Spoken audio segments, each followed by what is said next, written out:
Steve Letarte slams ridiculous NASCAR racing at Watkins Glen, citing Connor Zilisch-Shane crash.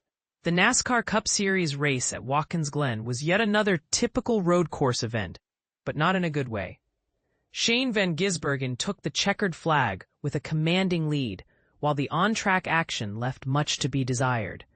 NBC broadcaster Steve Letarte wasn't just disappointed by the lackluster racing. What really caught his attention was how the track wasn't being utilized as intended, a trend he noticed throughout all 4 races at the Glen last week.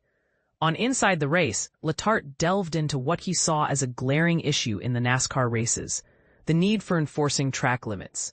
"I hate track limits that need to be officiated," Letarte admitted after the race, "because I prefer tracks where you should simply stay on the track. I didn't think it mattered, but now I'm all for getting them back on the racetrack at Watkins Glen.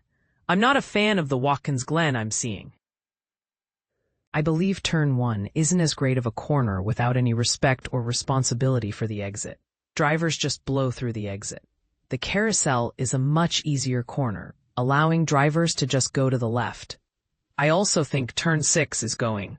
Let me add, I think the Zilisch-Shane wreck between the last 2 corners happened because they left the track, and the Austin Hill wreck with Michael McDowell occurred off the racetrack. Now, both could have been avoided. We can debate who's at fault. What I'm saying is, I've never driven a lap at Watkins Glen. I can only analyze what happens between the white lines. NASCAR Cup Series needs a solution to improve road course racing. With decades of experience in various NASCAR roles, Steve Letarte has witnessed the sport evolve into its current state.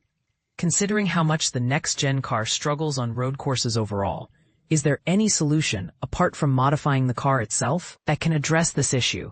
Last year, NASCAR and Watkins Glen attempted to make a change by installing intense rumble strips in Turn 1 to deter drivers from using the runoff area.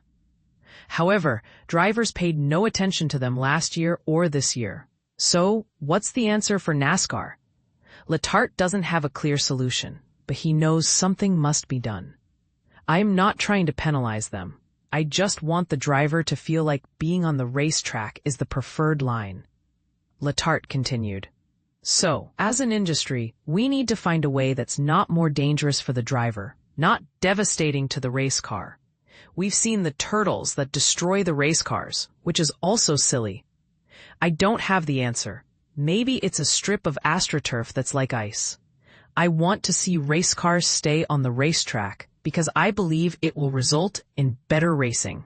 But here's where it gets controversial. Is enforcing track limits the best solution? Or should NASCAR consider redesigning the tracks to naturally keep drivers within the boundaries? Let us know your thoughts in the comments below.